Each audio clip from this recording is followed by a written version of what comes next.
here I'm making one of the first videos for MVFounders, and today we want to interview Bruno Olivera.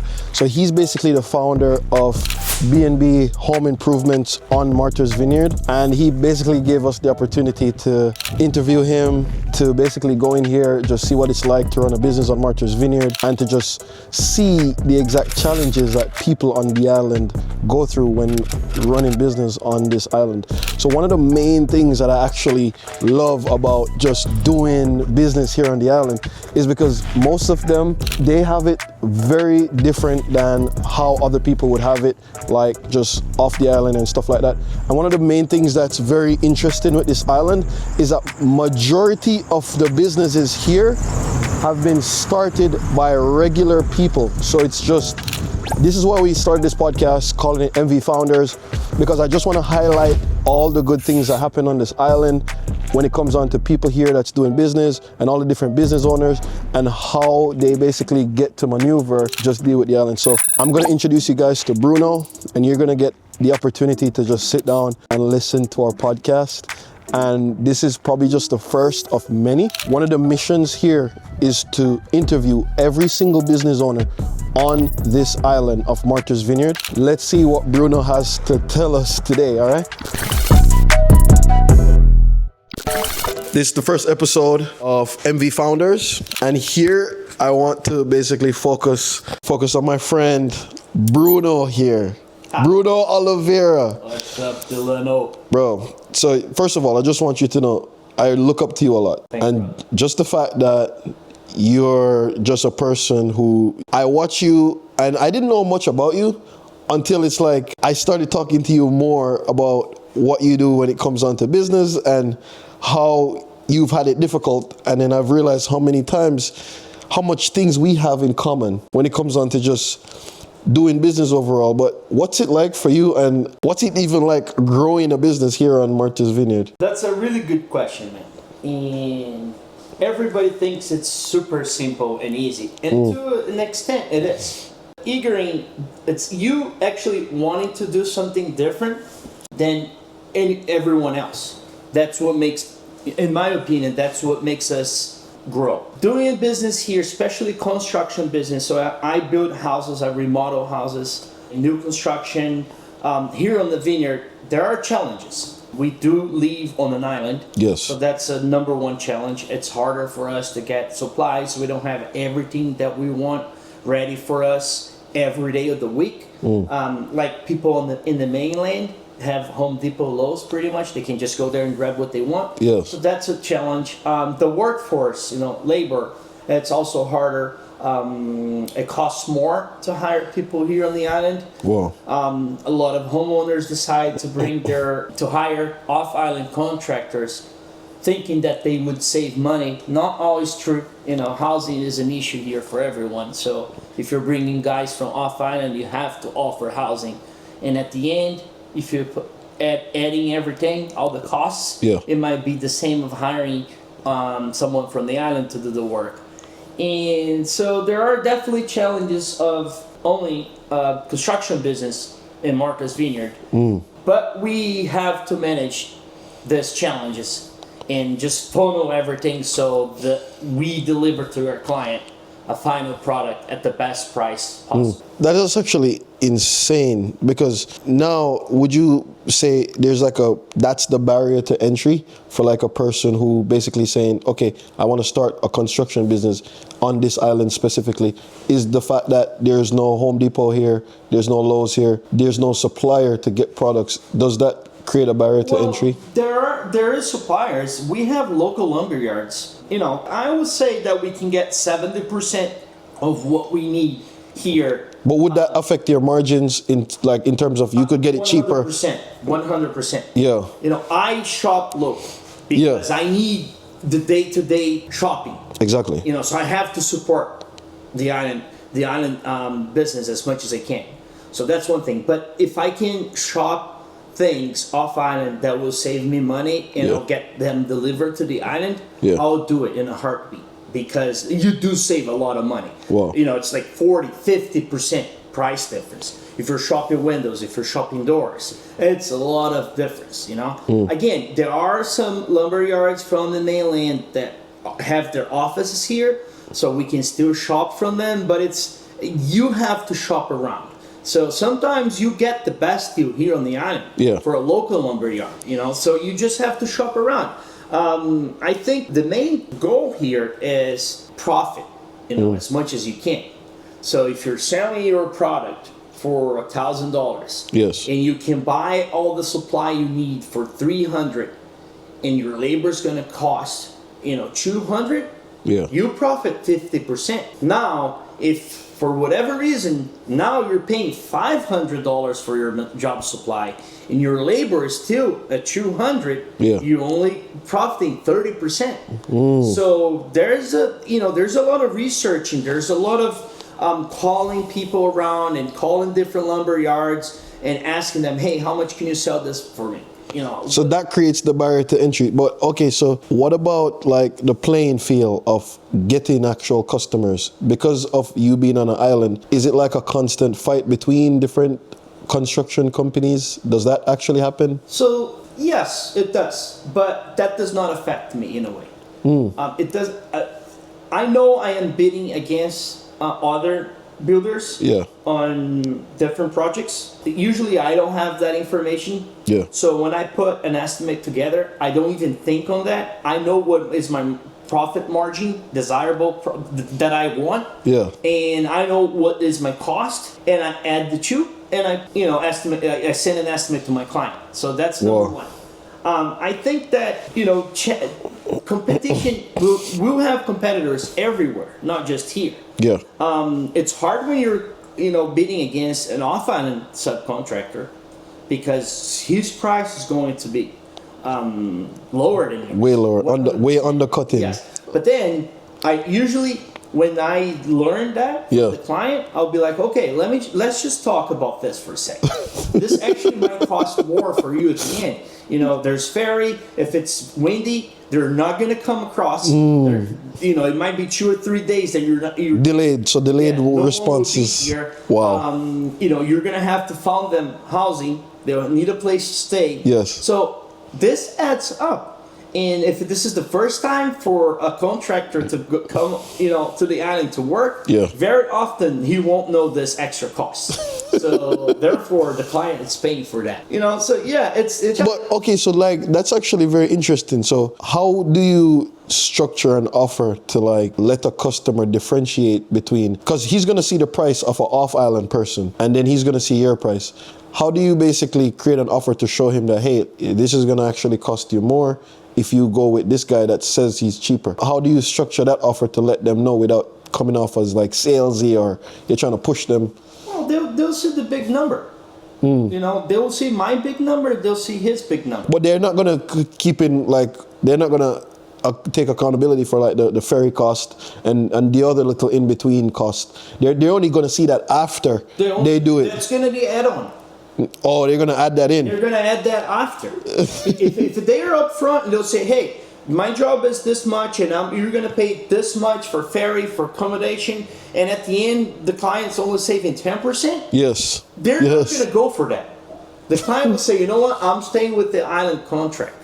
So that's actually pretty cool. But even now, when you see other construction companies just like yourself here basically competing, how do you even create a price that you're still being competitive and you're still making a profit without seeming like too crazy for the customer?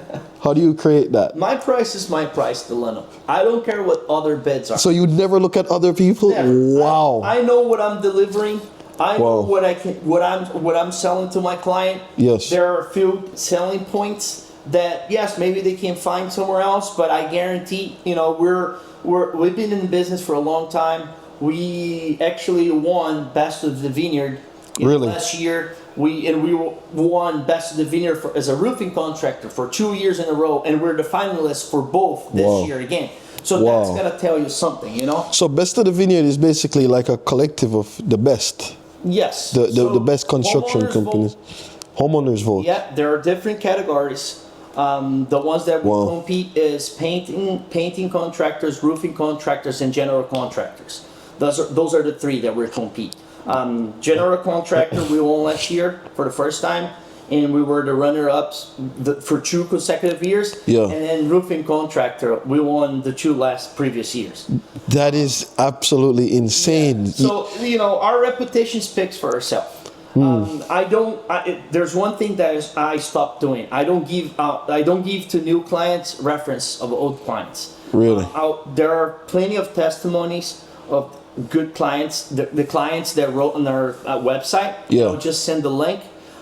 Because our reputation speaks for ourselves. Yeah. We don't have to be like, hey, call this guy, and if we have to, it's not a big deal. We're going, all right. So I would figure because it's an island just like that, right?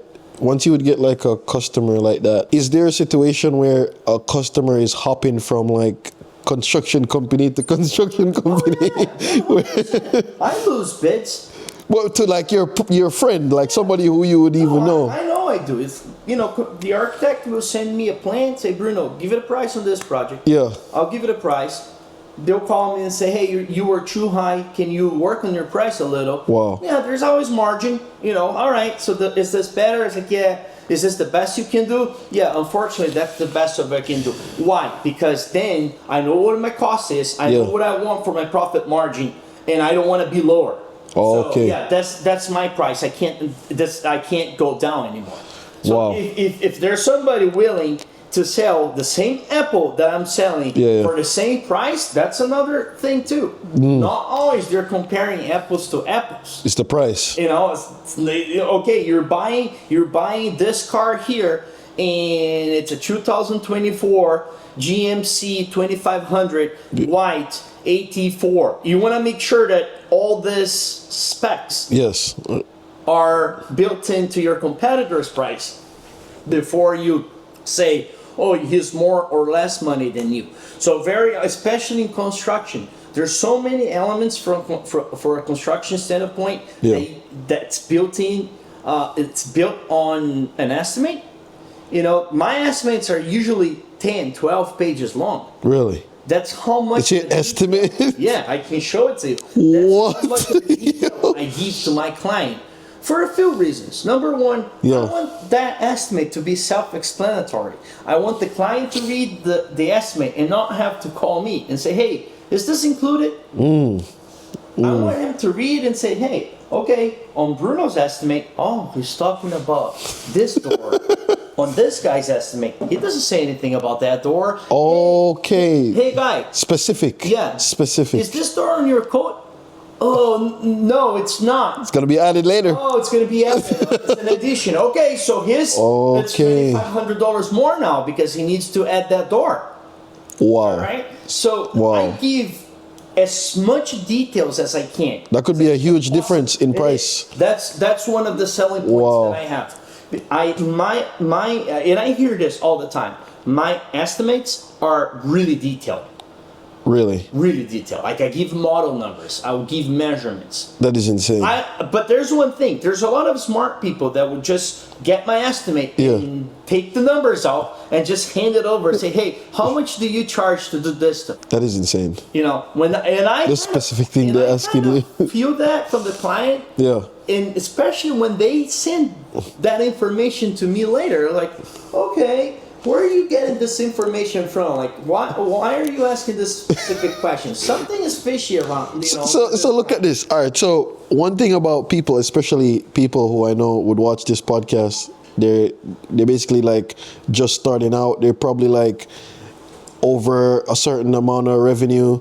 And I know you probably shoot past that. But when it comes on to you feeling confident to write an estimate, like, because I get scared writing huge invoices, and even to this day, like if I write a crazy invoice, I wrote an invoice the other day and I couldn't even, I'm just like, there's no way this guy's gonna pay this. Like that's actually what I said. So did you ever feel it at any point in your journey, and how did you overcome it when it come on to like writing these huge estimates, bro? That's a very excellent question, man. I remember sending a $30,000 estimate to a client. I'm fucking thinking that Yeah.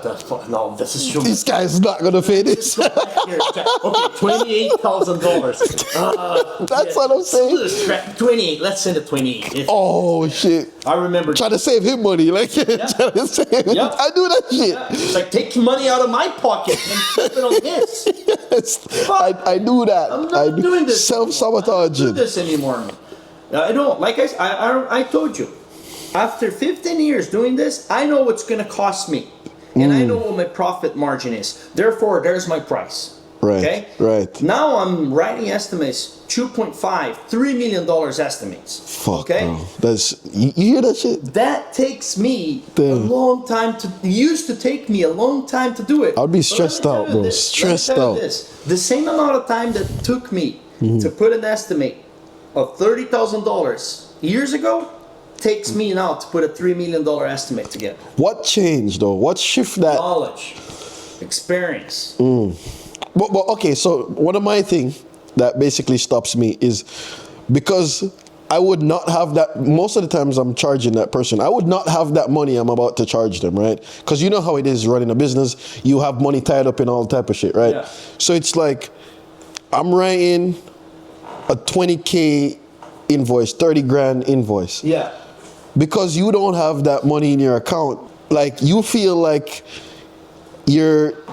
how are you charging this and you don't have that money in your account? What do you do? Like, what do you basically, how do you get over the fact that you don't feel impostor syndrome, right? Like, it's like an impostor syndrome where you're like, this guy is not gonna, does he even know? I have $3 million in my account. But that's what I'm saying. So how are you writing? It's fucking, it's like a psychology thing though. During all this years, dude, Yeah. I lost a lot of money for things that I underbid.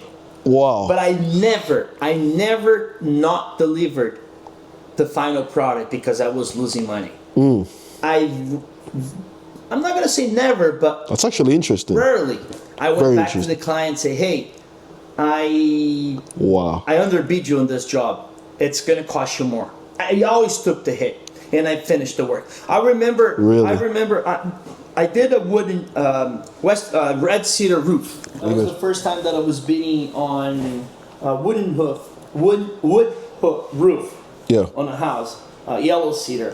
So it's a lot of money. You need 6 bundles per square. Each bundle is like $300, just the materials plus nails plus everything. Anyways, so it was like $2,500 per square, and the house had 30 squares. So you do the math. But I forgot because I didn't know better. Well, didn't forget. I didn't know better that the reach and the hips of a roof, so it's like the peak of the roof. Yeah. You have to install what they call the ridge and the hip shingles over, right? So when it comes to the end, you just come with this like pre-made roof cap and you just install it. I didn't know better. I never put that on my bid. So on an $80,000 roofing project, I profited $130. Wow. All my profit went on paying those stupid caps. All my profit went towards the caps. I profited 130. I could have lost money. I didn't, so that was good. Yeah. I paid all my bills, all the workers, all my money at the end, $130. Wow. So years later, there I was bidding on another cedar roofing again. So then I knew it. Okay, I can't forget about the reach caps. Okay. I know they'll cost money and they'll cost a lot of money. Yeah. Before I asked my friends, it's like, dude, what's up with the reach caps? How much do you charge? Oh, I charge $35 a linear foot. Okay, there is 500 linear feet. So multiply that per 35. Client, this is what you're paying. The second time, I profited really good, 35% on the second roof. So, but I had to take the hit on the first time to learn, because there's nothing, dude. Wow. This is a small place. Word of mouth. If B&B Home Improvements is known by not finishing the job, it's going to be spreaded. Never get another it's going to be spreaded, And I don't care if the client, if I'm talking to a potential client and I say, hey, call this guy, and the guy saying, yeah, there was a few hiccups in the project, but Bruno was here every day. He fixed every problem. I actually want a client to say this. You can look on my Instagram page, on the business Instagram page, where I encourage my... What's your Instagram? Tell me Instagram. At B&B Home Improvements. Wow. I tell my clients before, when we're recording, I say, dude, just say it. What the experience? What was the experience? And the truth. With Bruno Olivera and B&B Home Improvements. The truth. I want nothing else but nothing the truth. scripted. Of course, I only choose the clients that I know everything went fine. There was no problems. Of course, I'm not gonna go to that guy that hates me. Dude, talk about B&B. Don't hire this fucking guy. I'm not gonna do that. I'm not stupid. But you rarely have people like those, though. No, I can know you rarely have that. Yeah. Rarely, but it happens, Not every job is perfect. Not everyone is. It's at the end. I'm one person. I'm always the same. I treat everyone. It doesn't matter if you have millions in your bank account, or if you saved your entire life to do this. It doesn't matter to me. I treat everyone with the same level of respect and the same level of I'm just real. I'm transparent. That's facts. I'm transparent. So right now, and this is one for like people who they're basically like trying to start out their own thing now.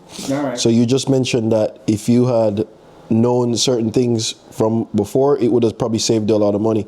So now, what advice you feel like you could give somebody who's just basically, he's at the level that you saw yourself before? What advice you feel like you could give him that could help him skip like a step that you had to learn from? Don't be scared. Don't be scared to do what specifically though? To make mistakes. You're gonna make mistakes. You're gonna make mistakes. You're gonna lose money. Yeah.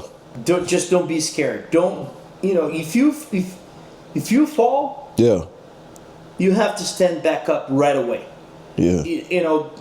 Dude, whatever. At the beginning, everything is hard for every business, especially construction. You're going to make mistakes, and those mistakes are going to cost you a lot of money. And you're going to have to deal with those problems, Yeah. So this is the best advice I can give it to someone, because I see a lot of people during their, trajectory, they just stop. Because oh my God, it's too hard, it's too complicated. They just quit what they do. It's true, and they go back to work for somebody else. When they clock in, they clock out. Yeah. At the weekends, nobody calls them because they're off. After you clock out, that's it. That's he doesn't interesting. answer his phone. Yeah. That doesn't work for me. I'm 24/7. Yeah. I get the calls all the time. Of course, today it's better for me. I can take longer. I can come to work late if I want. There's people that will do so, but as long as everything is organized, I can do those things. Things are not organized. I'm here 8 o'clock in the morning with the staff for a meeting, so we can go over what's not working. Wow. If there's something that's not working the way I want, we sit and we have a meeting. So the meetings are usually about what's not working. It's not about what's working. No, it's about everything. We have once a month meeting where I will just be like, hey guys, thank you very much. It's been a great month. I really don't have anything bad to say, but if there are bad things, I address them. I have to. It's my position to address them. Wow. And I'm responsible for every single thing that happens in this company. And I know about everything. Wow. Everything. Don't fill me in with the stupid details. I don't want to hear them. Yeah. Oh, this didn't get done because my grandmother in Brazil. I don't care, man. I feel sorry for you, but at the end, this didn't get done. What's going to take for you to get this done? All right? Yeah. How long more is it going to... So I feel this is the type of... From all these years dealing with all of these things that I learned. I cannot take others people's problems or issues or turn it into personal whatever and bring them up on me. The client doesn't care. Not too long ago, one of my guys took it off in the middle of the day. Didn't tell his manager, didn't tell me, didn't call the office manager. No one knew where he was. Just gone. The client called. It's like, hey, no one is at the house. No, he's there. He was there. Whoa. And I was like, where's this guy? Where's this guy? Calling around, not answering the phone, I was like, what? Something happened. he calls back and he comes to work in the next day. Yeah. Whoa. And then he just comes to work and Like normal. What happened? Like normal, nothing happens. Like, oh yeah, my son wasn't feeling, it was sick or something, and the school called me and I had to pick him up. There was no, I had to stay home. So like, okay, sorry for your son, but what do you do in that situation? What do you do? why you don't communicate? You don't let anybody know? But what's his penalty for doing something like that? How do you handle that? We're human beings. Maybe he just got too, oh my God, my son is sick, and he forgot about it. That was actually his excuse. I forgot about this, about calling the people. I'm so sorry. It's his first time, the first time something like that happens to this guy. Yeah. So I was just like, okay, just don't do it again, please, because this puts us in a bad position with the client. Right. Okay, so it's not about me not understanding their situation. It's about the client complaining that no one is at the job site doing what he was supposed to do. The most important person. Exactly. Okay. This mess up the schedule for tomorrow. Now you have to go back. This mess ups are, the trust that the client has on us. Yeah. There's a lot in play. My job is to keep everything cool and weigh in, so in every story, Delano, Yeah. listen to this. Every story, there are three sides. This person version of the story, this person version of the story, and the truth. Okay? So when they get in the fight in the job site and there's something happening, I listen to person A, I listen to person B, and there's always the truth. But how do you discover truth from the situation like that? And also another question, I want both questions answered, by the way, but this question is specific. So say for instance, that employee that you have, does his past performance dictate this future mistake? Like, do you basically say, hey, this guy's past performance, he most likely will never do that again? Or he's somebody who's, say for instance, okay, this guy's past performance shows that he might do this shit again. Like, how do you handle that going forward? This guy's a repeat offender. Yeah. And he's not the first time he does something. And I want to teach him a lesson and say, hey, this is not the playground. Yeah. This is actually real life. And, we have a system here where first we give a verbal warning. Yes. So there's their verbal warning. Second, we give a written warning. This is actually the law. Like, you have to do this. And I have to write on the log saying, hey, this employee got today. Officially, you have to do officially. I have to write on the log. So then there's a written warning. If he still makes the same mistake again, there's a suspension. So he stay home 3 days without pay, without work. Wow. Okay? And if it happens again, then he gets fired. But if he does the path for him to get fired, and all this, he had all these 3 chances. Yeah. He cannot sue me for, I forgot the word now. It's like for firing him illegally. Firing him. Yeah. I forgot the word. There's actually a word for that. I think it has to do to be fair or something. I forgot the word now. He cannot sue me for that. So if I just come here the first time and he has a legit reason, and I fire this guy, he can take me to court and say, hey, and then I ended up having to pay 2 weeks, 3 weeks of this guy to stay home, cause. Wow, are you serious? Yeah, so there are, especially employees that have certain privilege, not privilege, what are they called? Like their job, I'll pay their 401k, for example. Yeah. So it's like there's this contribution. I forgot what's the word. I don't know, social security or like disability or something perks, like that. Okay. The perks from government. Okay, I see what you're saying. Those things, especially those employees. I can't just fire someone that's on W-2, for example. That's like actually an employee on W-2. You can't just fire that person. There's you pay them vacation. There's holiday. There's sick days. Wow. There's all these things. Yeah. So you have to be careful. Like, you can't. If you say, okay, you're firing me. You're firing me now. Yeah. But I haven't really taken a vacation in the last 2 years, and you owe me for 2 weeks vacation. You have to pay that every year. So you have to pay me that. You have to pay him. So back to the first thing now. So how do you discover truth when you're dealing with the 2 sides? And now you really want to know the truth because you heard these 2 guys' story. How do you deal with truth in order to deal with the situation with an employee? I think that's, I know both. I know most of the time I know both of the subjects. Yeah. Both person, so if there's usually some history behind of what's happening. So I'm actually able. I'm not here to judge, but when it comes to a business and when it comes to making sure that this business is working, the way it should be. So I have to make I have to take a decision. So I try my best. I also hear other people that maybe that saw the situation happening, and can tell me what really happened. So and then I have to weigh in. I have to say, hey, dude, I'm sorry, but you're wrong. Or hey, come on, guys. Just be the judge of that. None of you're both right. You're just looking at the situation of a different angle. That happened this week. You're both right. But you're looking at the situation from a different angle.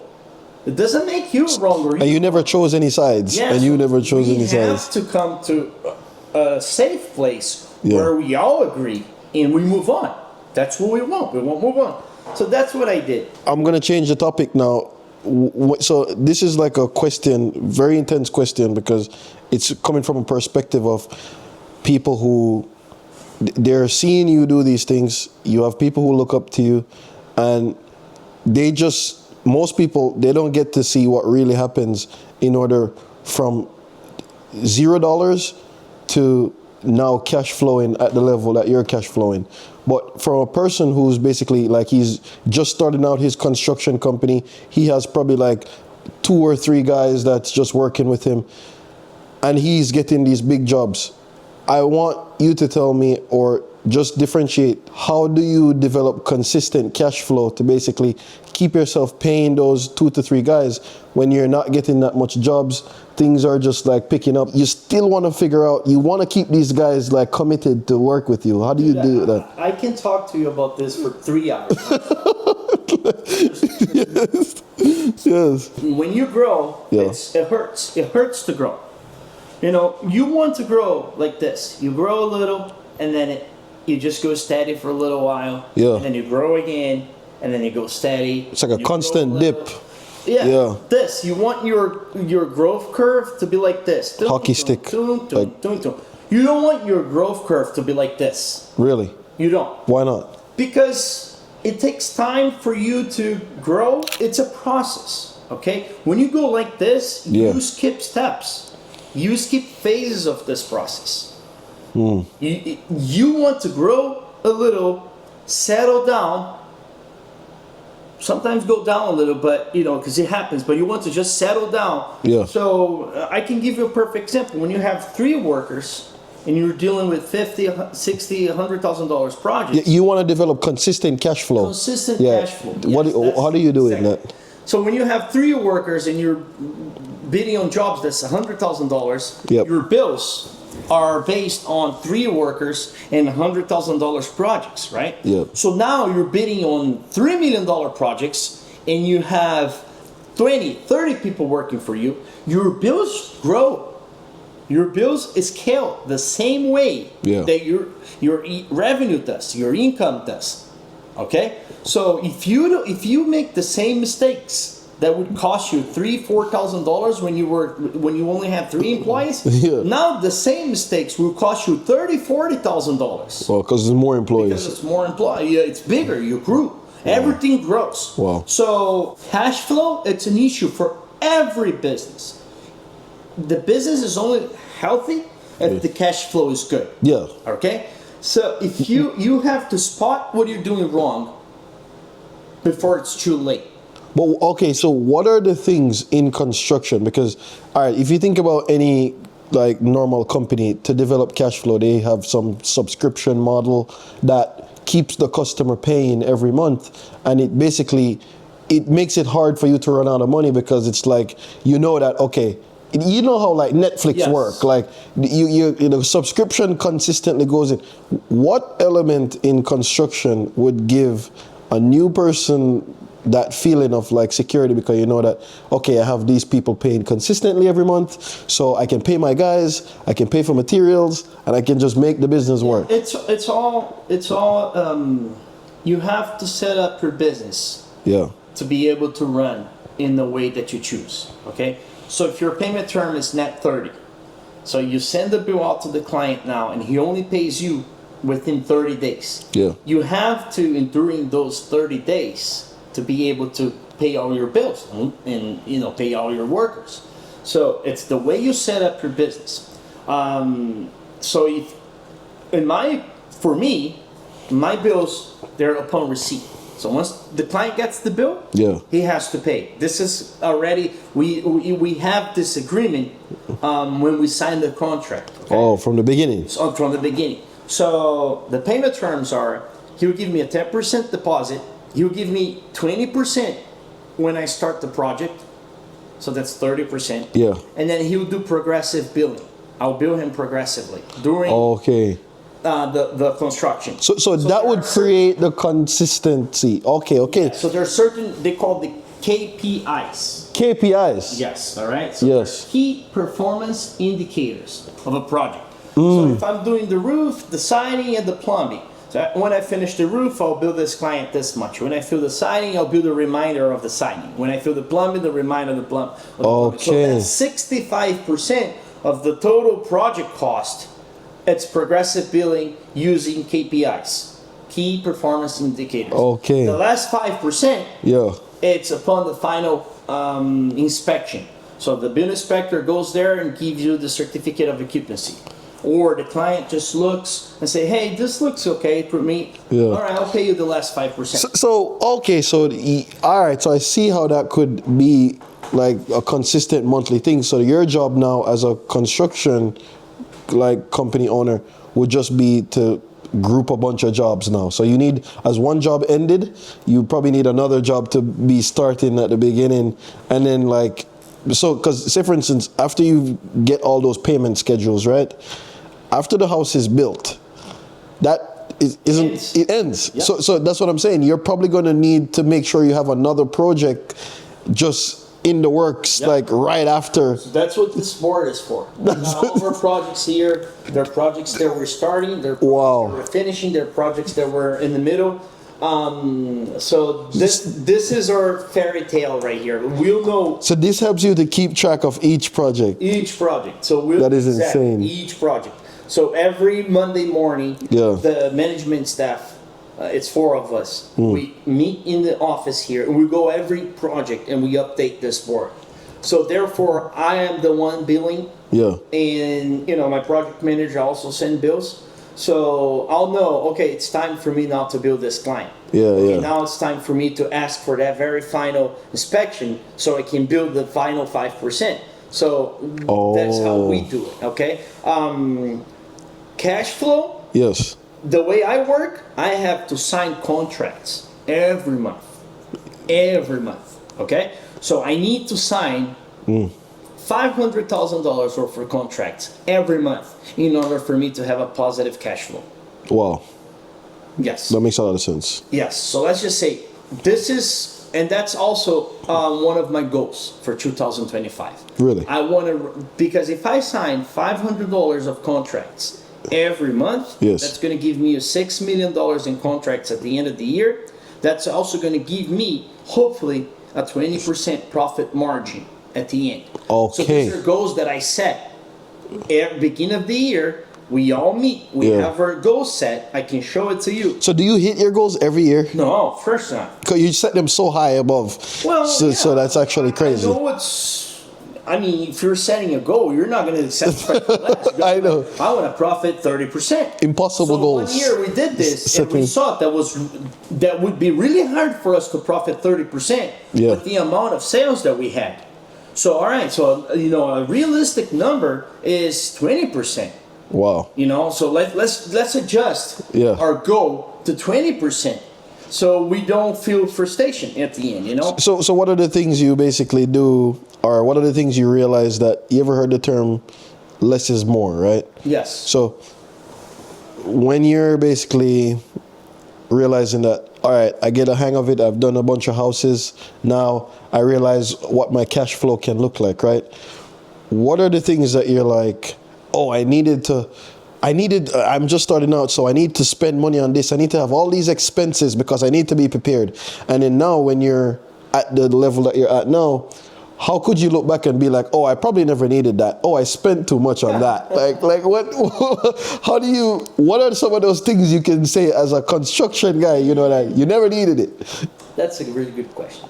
So today, I paid the last payment of 36 payments for a tool that I bought for our business. Okay. A what? For the business, a tool. A tool? Yeah, I bought a gutter machine.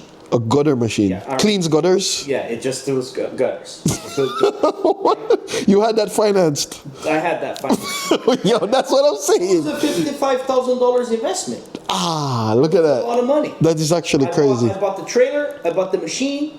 Oh, that was actually more equipment. It was what was the initial thought when you like, okay, I'm gonna buy this thing? Because the year before I made this purchase, I subbed out $35,000 of gutters to other people. That's smart though. Yeah. So I was like, all right, I'm paying other subcontractor $35,000 a year, and the machine cost me, the whole setup will cost me $50,000. Wow. So let's just buy the machine and the setup. And then cash flow from the machine. And I'll just, get that money, yes, pay it off, and at some point the machine and the trailer will be paid off, and everything after that point will be just profit. Did it work out like that? Like how you That's what I was about to ask. Because that's the thing. Because you know how it works in your head, right? But in real life, what happened? I think I've paid the machine off. I've paid the investment off. 100%. Wow. I've made that money back. Yes. Wow.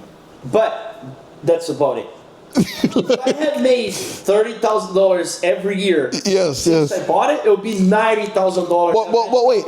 But now you have the machine. You own it now. The machine, and I don't own it now anymore. It's all mine. But that's what I'm saying. So if my goal was to pay off the machine in 3 years. I did, but that's wonderful. But I wish I had 40% of profit. That would give me $30,000 a year for 3 years, $90,000. I paid $50,000. I profited $40,000 in those 3 years. Yes, that's very good. That didn't happen.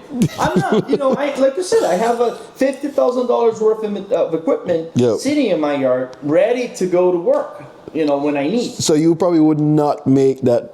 You wouldn't make that decision if you should go back. Like if you should think back, would you still make that change? If I had listened to my general manager, which told me, Bruno, don't do it. Wow. Yes, I would have done that. So there is another story. There is this machine, and when my friends listen to this, they're gonna laugh because I talk about this for maybe 15 years now. Wow. I'm gonna buy this machine, Delano. It's called the MT100. I think it's 100. MT85. It's a walk behind Bobcat. So it's like a. I've seen those Bobcat that you walk behind, and you can install attachments. You can put an auger, you can put a bucket, you can put pallet forks. There's like 100 different attachments you can put.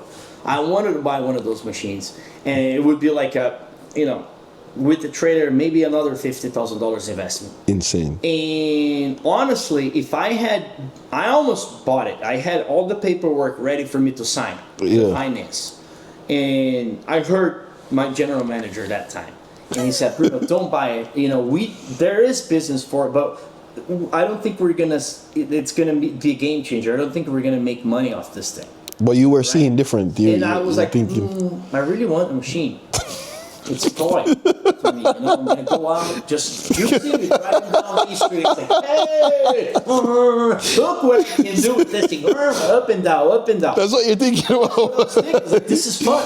And I heard him, and yes, I think maybe we would have made enough money to pay off the machine, yes. But I think right now, looking back 2 years ago, that wouldn't be a smart investment of my money. Right. So when it gets to be to this where I'm at nowadays, right? We have a shop, we have trucks, we have vans. You're huge. I see your trucks everywhere, bro. We have trucks, we have vans. I see B&B trucks everywhere, bro. So that's crazy. This creates overhead costs. Wow. This is something that a lot of people don't pay attention to it. I was one of them. So when you go out there and you finance, dude, I leave this island, I go to any dealership, I buy $100,000 truck with $2,000 down payment. Wow. Because the business has good credit. Yeah, but that now gives you a crazy monthly expense. Overhead adds, costs. yeah. It adds up on top of everything else. Yeah. So right now we have, car loans, Yeah. truck loans, equipment loan that we just finished, on top of our fixed cost, which is payroll, which is office expenses. Yes. The rent of our office space. So this is one of the most important thing that so from doing even a business, this is probably the most important thing that I always think about. Do you have somebody, or did you ever even have somebody, or maybe you do it yourself, that basically goes in there every month and be like, okay, your interest rate on this loan is too crazy. I'm going to try to negotiate that for you to cut down those monthly expenses. Do you actively do that? I do it on my own. You do it on your own? I do it on my own. I don't know somebody that just goes and does that for me. I could pay a financial planner. Because it's just the thing of, all right, say you a person who you go in and you see the price, and you're like, okay, we can afford that. It doesn't really matter. But then there was room to negotiate that interest rate.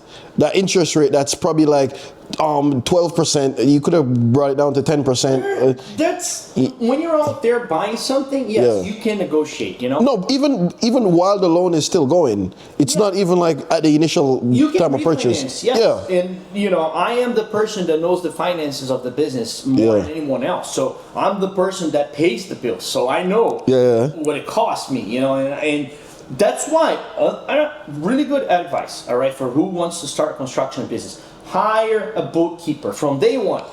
From day one, just hire a bookkeeper. Most important. Yeah, hire really good tax accountant.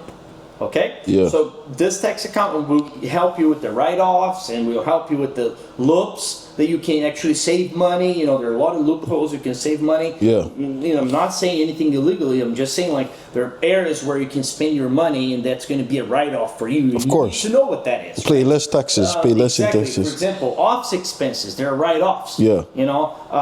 So hire a really good bookkeeper. Hire a really good tax accountant. That's number one. This is from the first day you start your business. 100%. Dude, your finances, the real finances, your accurate, the reality of the finance. You have to know how much money you owe. You have to know. You have to know if you're going to have money on your bank to pay the bills that are coming within 15 days. You have to plan. Okay? The money that it's your business money, the business that sits on the business check account, it's not yours. Right. Okay? Right. Give yourself a salary. Okay, maybe not from the day one, but just say, hey, I'm going to be paying, if I work 40 hours and I get paid $50 an hour, I'll get paid $2,000. If I only worked this week 10 hours, you're only getting paid $500. Well, at what point, so what gave you that shift to know when to even start paying yourself? Like, how did you even decide that, okay, now we're this much in revenue, I'm gonna give myself a salary now? I think this is if you really think this, if you look at the finances of the business, it's really hard for you to know exactly when to do this. Yeah. You have to do it and see if it's working for you. Yeah. If it's not, don't be afraid of taking a step back, because the health of the finances of your business. I've never paid myself. I've never paid. Yes. I've never been on vacation. Nothing. So once your business, I've been on a lot of vacations. I know. You're the vacation king. Like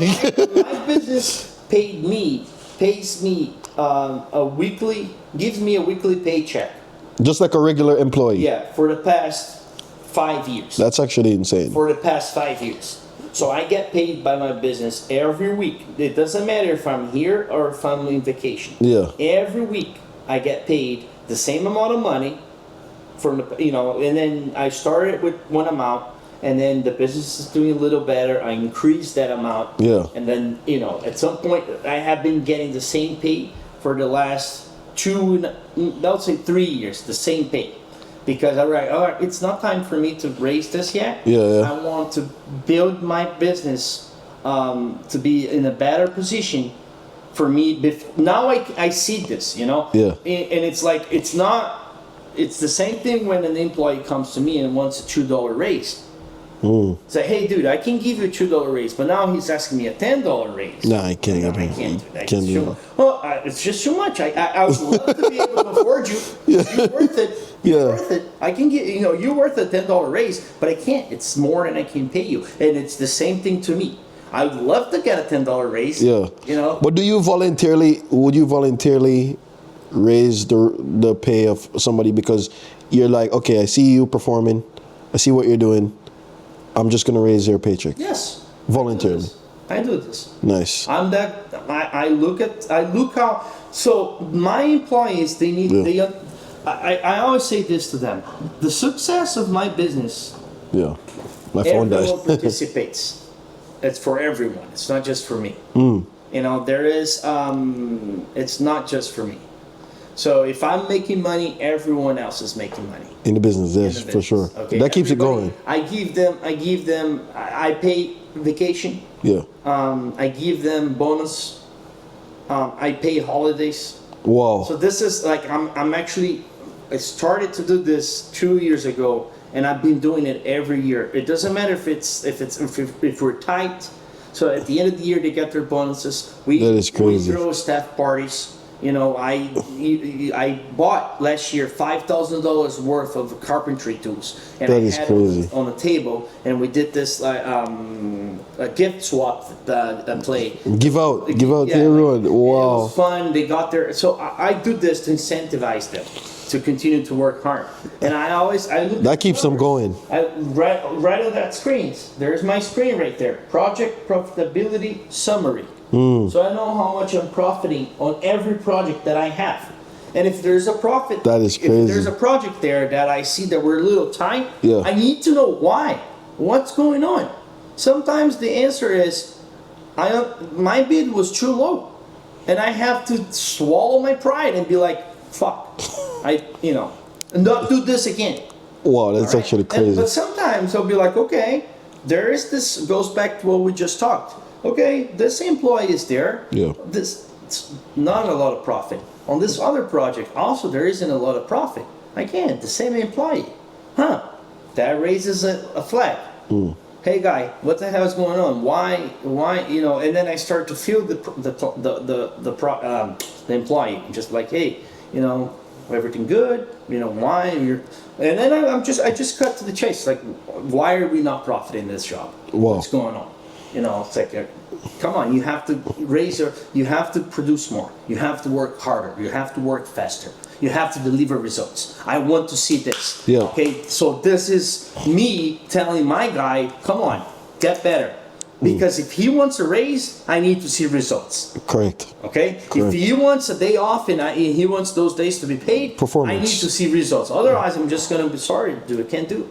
And every day, this is one thing that I had in the past 3 years. I'll tell you that I don't think went a week without happening. Someone calling me looking for a job. Wow, that's quite crazy. Yes, and it happens a lot. So you easily know that you could replace people if you wanted to, basically. To be honest with you, and I don't want to sound cocky or anything. Yeah. That's not my intention. But I think nowadays, with the current economy and the situation of this, with the country, what's happening with the country right now, with the construction, especially with all those tariffs and everything happening right now, it's almost like they need me more than I need them. Wait, there's a lot of people there without work there. They are looking for jobs. Correct. They knock on this door here and they just sit where you're sitting to talk with me for 10 minutes about to ask, man, do you have any projects for me? Do you have anything? Crazy. I've been home for the past 3 months. I got a call from a guy in February that was home since Thanksgiving. Yeah, you're joking. But I mean, some people just don't realize that the world changed and they could get their own leads. But just to wrap this up here, this is probably the final question, but what basically was a mindset tactic that you had to go through that gave you like just the mindset shift to realize that, okay, I could sustain everybody with this business? And it gave you the ability to be like, okay, you know what, I'm going to take a leap of faith and just be trusted with all of this and just know that, okay, I have my business running as like a self-sustaining business that I could support families, I could support other people below me, guys below me. What gave you the mindset shift to make you realize that, okay, I could do this? I think the other day we were talking about this, and I counted how many people directly and indirectly work for me. And it's more than 100. So there, I can tell that there's like at least 100 families. That's insane. They're getting paid. I said it directly and indirectly. Yep. They're getting their food in their table. Through cash flowing through your business. Okay. Business, okay. My business group, remember when we talked about this? I was on this curve. Yep. Always on this curve. Okay? Every year. Suffering cash flow because it just grew too much. Wow. And then I wasn't ready for that growth. And then I was suffering. There wasn't enough money coming. Okay, I'm building them wrong. I have to adjust this. And then you adjust this. And then it takes time for that to take effect. And then you're suffering. It's hurt. It's painful. So when you grow like this, it's painful. Don't try to grow like this. Take the time. Take the step. Okay? Yep. And then I realized, okay, I'm now with 18 guys work for me, like employees. A group of 18 guys directly working for me. Every day I have to provide work for 18 workers. Every week I have to pay 18 workers. Okay? Every Stressful. week. Stressful. And I wasn't ready for that. So now remember this? Yep. Said, you know what? It's going to go like this year. It's just going to go straight. Breaking that parable. I'm breaking that. I'm breaking that curve. I'm going like this no matter what. I'm going to downsize. So you're only going to use what you need? I'm going to downsize, yes. And then we downsized. We went back to 15, and then we went back to 12. You know, now we're back to 10. And I'm happy where I'm at. I'm not looking to hire more. I need more guys, you know. But what I'm doing now, I changed the way I'm doing business. I don't hire them as a staff anymore, as a worker. I have sub work for them. So I'm subbing more now. So it still gives you like the reach to still have a large army, but not have them directly under you. If I don't have work for them next week, I'm like, dude, see, when I have more work, I'll call you. That's a hack. That's actually a hack. Yep. I'm right. So that's actually crazy. So I went from, that's why I said directly and indirectly close to 100, because now I hired this one guy, this one company that brings 12 bodies for me. And then I put those 12 workers in one job, and they get that done for me. And I'm done with that job. If I have more, I'll just keep them. Or sometimes I only need 3. Yeah. Hey, dude, I don't need 12, I need 3. So at 10 guys gave you the ability to be like, okay, I'm comfortable here, and I can use this mindset shift to take care of these families. That's it. So downsizing is what made you realize that, hey, I don't need to grow rapidly fast. I just need to. I can sustain what I have without pain, without suffering. I'm comfortable with this payroll every week. It's funny you say that, because a lot of people, they look at downsizing as a bad thing, but they don't realize that you could have less guys and make more money rather than to be having more guys thinking that you're going to make more money when it comes down to just managing a business, managing cash flow, and not having your expenses just surpassing your cash flow. You're like, you know. I was looking at from Robinhood. I was looking at the end of the year numbers from a very famous airline, Brazilian airline, the biggest. And they had last year $200 million deficit. It's like they lost $200 million. Like they That's were down insane. $200 million, right? Insane. So the next week, their CEO gave a speech, say, unfortunately, we're going to have to cut jobs. You know, we're firing a lot of people. They fired close to 20% of their staff. Wow. Cut back on, payroll. you know, and we're going to retire a few aircrafts. They're giving us a lot of, you know, it's costing us a lot of money to run. Yep. We're gonna downsize on the number of aircrafts we have. We're closing a few routes.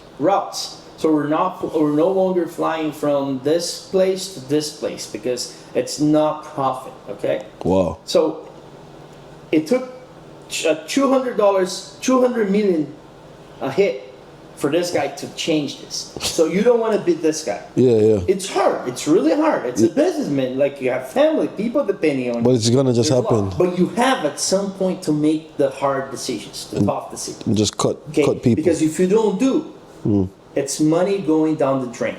Flushing. That is crazy. And that's going to kill your business. Wow. Well, guys, you heard it for yourself. This is Bruno from B&B Home Improvements. And, bro, trust me, as I said, he won Best of the Vineyard. And you guys looking to win again this year, right? Yeah. He's looking to win again this year. Hopefully we're going to win. And believe me, like, you guys, it's probably like a big deal. You probably don't even realize, but it's a real big deal because there's huge companies here, and this guy managed to actually win it every single, how many years now in a row? Probably like... First year on G's general contractor and 2 years in a row for roofing contractor. That's actually cool. So that's the best of the vineyard.